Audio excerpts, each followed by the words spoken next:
Hello friends, welcome back to my YouTube channel in Medico Ayu. आज की इस video में आपको आईवी फ्लूइड के बारे में पूरी डिटेल से जानकारी मिलेगी। आईवी फ्लूइड क्या होता है, कितने टाइप का होता है, इसे काम कब लिया जाता है, कौन से आईवी फ्लूइड को आप कौन सी डिजीज़ में लगाते हैं, इसके बारे में भी आपको बताया जाएगा।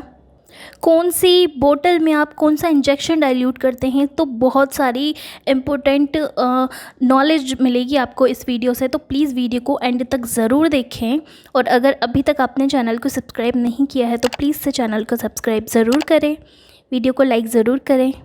तो चलो वीडियो को स्टार्ट करते हैं। यहाँ पर आईवी फ्लूइड का मतलब होता है कि इंट्रावेनस फ्लूइड, इसी के डायरेक्ट वेन के अंदर लगाया जाता है।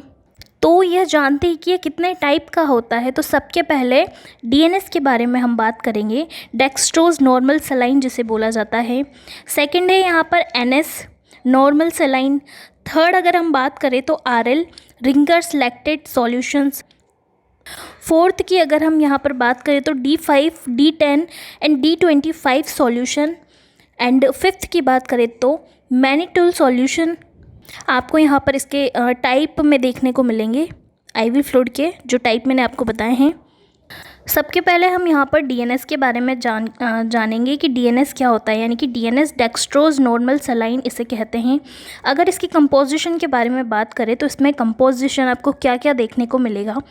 तो इसके अंदर 0.9% NaCl and plus 5 gram dextrose आपको देखने को मिलेगी।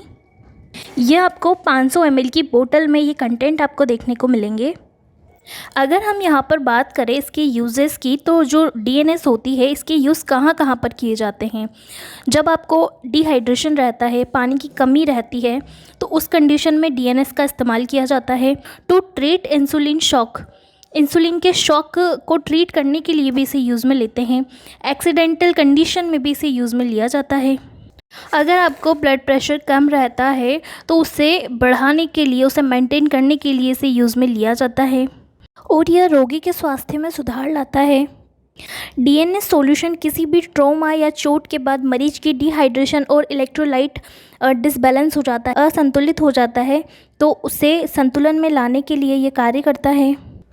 अब हम जानेंगे कि इसकी जो डीएनएस की जो डोज होती है उसे कितनी अमाउंट में दिया जाता है। तो डेक्सट्रोज नॉर्मल सलाइन की मात्रा मरीज की कंडीशन और उसकी डिजीज़ की सीवियरिटी पर डिपेंड करती है कि उसे कितनी मात्रा में डीएनएस दी जाती है। अगर इसके मैक्सिमम डोज की बात करते हैं, 2500 से लेकर 3000 ml तक एक दिन में आप इसे दे सकते हैं। यहाँ पर अगर इम्पोर्टेंट पॉइंट की अगर हम बात करें तो शुगर के मरीजों को डेक्सट्रोज नॉर्मल सलाइन नहीं देना चाहिए, ये इसके कॉन्ट्राइंडिकेशंस होते हैं। एंड हार्ट और किडनी और पल्मोनरी एडिमा वाले पेशेंट में भी इसे यूज़ में नहीं लेते हैं, उनमें भी ये कॉन्ट्राइंडिकेटेड रहती है। अब हम यहाँ पर एनएस की बात करेंगे, यानी कि नॉर्मल सलाइन की बात करेंगे। इसके कंपोजिशन के बारे में अगर हम बात करें तो यहाँ पर 0.9% NaCl सोडियम क्लोराइड आपको मिलेगा। अगर हम यहाँ पर इसकी प्राइस की बात करें तो यह 30 से 40 रुपये में आपको 500 ml की बॉटल आपको अवेलेबल हो जाएगी। इसके उपयोग की बात करें, इसके यूज़ कहाँ कहाँ पर किए जाते हैं, तो डिहाइड्रेशन में, डायरिया में, वोमिटिंग में इसका यूज़ आप कर सकते हो। अब ब्लड लॉस अगर आपका हो गया है, ट्रॉमा की कंडीशन में, सर्जरी की कंडीशन में, तब भी आप इसे यूज़ में ले सकते हैं। अगर आपको सोडियम की कमी हो जाए, सोडियम आपका इम्बैलेंस हो जाए, तो उस कंडीशन में आप इसे ले सकते हैं। वुंड क्लीनिंग में भी आप इसे ले सकते हैं। इंजेक्शन को डाइल्यूट करने में भी आप इसको यूज़ में ले सकते हैं। अगर हम इसकी डोज़ की बात करते हैं तो आप एक दिन में इसे 1.5 से 2 लीटर इन 24 आवर्स में आप इसे यूज़ में ले सकते हैं। 500 ml आपको 1 घंटे में यूज़ में लेनी है। अगर हम यहाँ पर किन पेशेंटों में इसको दिया जाता है अगर उसकी बात करें तो डायबिटीज़ पेशेंट में इसे देना चाहिए, क्योंकि डायबिटीज़ पेशेंट में इसे आइडियल माना जाता है। अब हम इसके कॉन्ट्राइंडिकेशंस की बात करते हैं। अगर आपको किडनी रिलेटेड अगर कोई प्रॉब्लम है, हार्ट रिलेटेड प्रॉब्लम है, पल्मोनरी एडेमा आपको रहता है, तो उस कंडीशन में आप इसे यूज़ में नहीं ले सकते हैं। अब हम यहाँ पर आरएल रिंगल लैक्टेट सॉल्यूशन के बारे में बात करेंगे। यहाँ पर अगर इसके कंपोजिशन के बारे में बात करें तो 5% लैक्टेट सोडियम इसमें पाया जाता है, पोटेशियम क्लोराइड इसमें पाया जाता है, मैग्नीशियम कैल्शियम क्लोराइड इसमें पाया जाता है। तो इसके कंपोजिशन यह होते हैं। एंड अगर इसकी प्राइस की बात करें तो ये 40 से 50 रुपए में आपको 500 ml की बोतल आपको अवेलेबल हो जाएगी। इसके यूजेस की अगर हम बात करें तो डिहाइड्रेशन में, ब्लड लॉस में, अगर आपको हाइपोटेंशन रहता है, बर्न आपको रहता है, शॉक की कंडीशन आपको रहती है, वीकनेस आपको रहती है, एसिडोसिस आपको रहता है, पैनक्रियाटाइटिस आपको रहता है, तो उस कंडीशन में से यूज़ में लिया जाता है। इसकी डोजेस की अगर हम बात करें तो यह 2500 ml से लेकर 3000 ml तक, यानी कि या फिर आप इसे 1 से 1.5 लीटर इन 24 आवर्स आप इसे यूज़ में ले सकते हैं।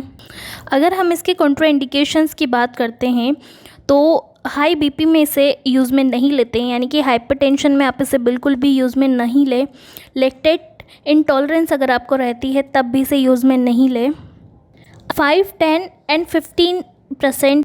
यहाँ पर अगर इम्पोर्टेंट पॉइंट की अगर हम बात करें तो शुगर के मरीजों को डेक्सट्रोज नॉर्मल सलाइन नहीं देना चाहिए, ये इसके कॉन्ट्राइंडिकेशंस होते हैं। एंड हार्ट और किडनी और पल्मोनरी एडिमा वाले पेशेंट में भी इसे यूज़ में नहीं लेते हैं, उनमें भी ये कॉन्ट्राइंडिकेटेड रहती है। अब हम यहाँ पर मैनिटोल की बात करेंगे। अगर इसके कंपोजिशन की अगर हम बात करें तो इसके अंदर आपको मैनिटोल इंजेक्शन और बॉटल 5, 10 एंड 15%, 20% एंड 25%। यह जो मैनिटोल होता है यह इंजेक्शन फॉर्म में और बोतल में दोनों में अवेलेबल होता है। यह आपको 5%, 10%, 15%, 20%, 25% इस तरीके से आपको यह मैनिटोल मिलेगा। 50 ml और 100 ml की बोतल में भी अवेलेबल होता है। अगर इसकी प्राइस की बात करें तो यह 80 से 90 रुपए में आपको एक बोतल इसकी अवेलेबल होगी मैनिटोल की। अगर हम इसके यूजेस की बात करते हैं तो अगर किसी को यूरिन प्रोडक्शन बहुत कम हो रहा है तो उस कंडीशन में उसे हम मैनिटोल सॉल्यूशन देते हैं ताकि आपकी बॉडी में किडनी के द्वारा यूरिन का फॉर्मेशन सही से हो सके, तो इसलिए हम मैनिटोल देते हैं। किडनी रिलेटेड डिजीज़ में इसे दिया जाता है, यानी कि एक्यूट रीनल फेलियर में भी इसे दिया जाता है। सेरेब्रल एडिमा, ब्रेन एडिमा में इसे दिया जाता है। ग्लूकोमा में इसे दिया जाता है। अगर इसकी मैक्सिमम डोज की बात करें तो 2 से 3 बोतल आपको 24 आवर्स में आप इसे दे सकते हैं, लेकिन आपको हर बोतल के अंदर 8 से 9 घंटे का गैप रखना बहुत ज़्यादा ज़रूरी होता है। तो आज हमने आपको आईवी बोतल के बारे में पूरी इन्फॉर्मेशन दे दी है, NSD/NS, RLD, 5D10, D25। तो इन सभी के बारे में आपको इस वीडियो में पूरी जानकारी दे दी है, तो प्लीज़ वीडियो को एंड तक ज़रूर देखें। अगर आपको वीडियो पसंद आती है तो प्लीज़ वीडियो को लाइक, शेयर और कमेंट ज़रूर करना और चैनल को सब्सक्राइब करना और नीचे दिए गए बेल आइकन को प्रेस ज़रूर करना फ्रेंड्स। Thank you.